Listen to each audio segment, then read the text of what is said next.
आज मैं आपके बीच में एक ऐसी जानकारी लेकर के आया हूं जिसे अगर आपने सही से सुना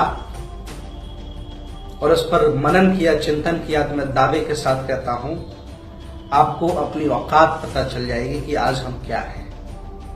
वो जानकारी क्या है? भारत स्वतंत्र होने से पहले यहां अंग्रेज शासन करते थे। अंग्रेज भारत को लूटने की नीयत से आए थे और उनको यहां से भगाने के लिए तमाम हमारे बहुजन समाज के देश भारत के लोग वीर सपूत शहीद हुए। लेकिन एक पक्ष और है जिस पर देश भारत में कभी चर्चा नहीं होती। वो पक्ष ये है कि देश भारत के बहुजनों को अंग्रेजों ने क्या दिया। आज मैं यही चर्चा आपके बीच में करने वाला हूं कि देश भारत के जो बहुजन हैं उनको अंग्रेजों ने क्या दिया। तो नंबर 1, क्या दिया अंग्रेजों ने, ध्यान दें। और अगर वो न दिया होता तो आज आपकी स्थिति क्या होती, आपकी औकात क्या होती, ये सुनने और जानने की बात है। नंबर 1, अंग्रेजों ने 1795 में अधिनियम नंबर 11 बनाकर देश भारत के शूद्रों को, बहुजनों को संपत्ति रखने का अधिकार दिया। अंग्रेजों से पहले और भी बहुत लोग थे जो देश भारत को लूट रहे थे।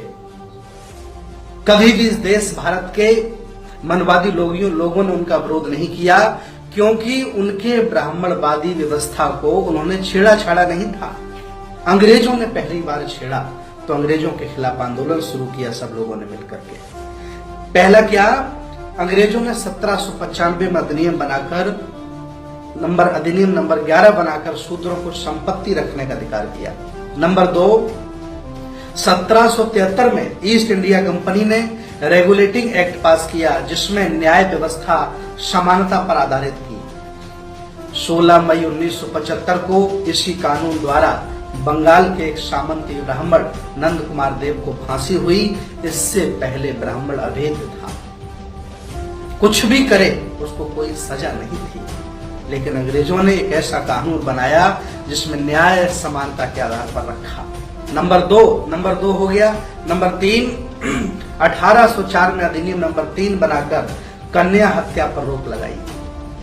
अंग्रेजों ने लगाई। लड़कियों के पैदा होते ही तालू में अफीम चिपकाकर, मां के स्तन पर धतूरे का लेप लगाकर या गड्ढा बनाकर उसमें दूध डालकर डुबो कर मार दिया जाता था। ये कन्या हत्या पहले बहुत होती थी। अंग्रेजों ने कानून बनाया और उस पर रोक लगाई। नंबर 4, 1813 में ब्रिटिश सरकार ने कानून बनाकर शिक्षा ग्रहण करने का सभी जाति व धर्मों के लोगों को अधिकार दिया। कितनी बड़ी बात है। सभी जाति और धर्मों के लोगों को शिक्षा ग्रहण करने का एक कानून बनाया, नियम बना दिया। नंबर 5, 1813 में दास प्रथा का अंत का कानून भी अंग्रेजों ने बनाया।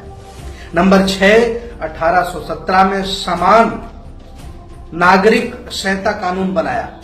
1817 के पहले सजा का प्रावधान वर्ण के आधार पर था। ब्राह्मणों को कोई सजा नहीं होती थी और शूद्रों को कठोर दंड दिया जाता था। अंग्रेजों ने सजा का जो प्रावधान था वो समान कर दिया। नंबर 7, 1819 में अधिनियम नंबर 7 बनाया। ब्राह्मणों द्वारा शूद्रों की स्त्रियों को शुद्रीकरण किया जाता था।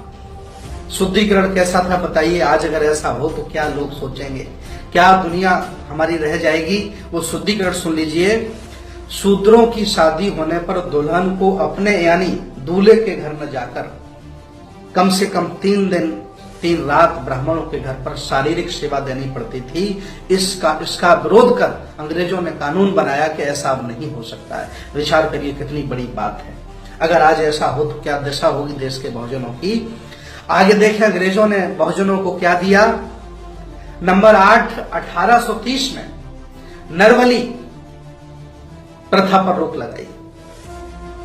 देवी देवता को प्रसन्न करने के लिए शूद्र स्त्री व पुरुषों को दोनों को मंदिर में से पटक करके मार दिया जाता था और काट करके उनके सामने उनको प्रसन्न करने के लिए प्रस्तुत कर दिया जाता था। नरबली पर भी अंग्रेजों ने रोक लगाई।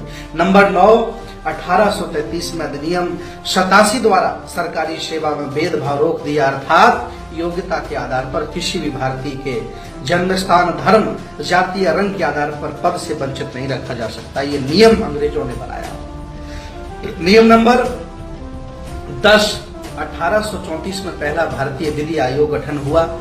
कानून बनाने की व्यवस्था जाति, वर्ण, धर्म, क्षेत्र की भावना से उठकर आयोग का प्रमुख उद्देश्य था। नंबर 11, 1835 में प्रथम पुत्र को गंगा दान पर रोक लगाई। ऐसा होता था कि पहला पुत्र होता था वो गंगा को दान कर दिया जाता था। शूद्रों के घर यदि पहला बच्चा लड़का पैदा हुआ है तो उसे गंगा में फेंक देना पड़ता था। पहला पुत्र क्योंकि हष्टपुष्ट होता था, स्वस्थ होता था, तो उसे फेंकवा देते थे ताकि वो ब्राह्मणों से कभी लड़ न पाए, और गंगा में दान करवा देते थे। इस प्रथा का भी अंग्रेजों ने रोक लगाई। आगे नंबर ध्यान दें, 12 नंबर है 7 मार्च 1835 को लॉर्ड मैकाले ने शिक्षा नीति राज्य विषय कानून बनाया। उच्च शिक्षा को अंग्रेजी माध्यम से बनाया।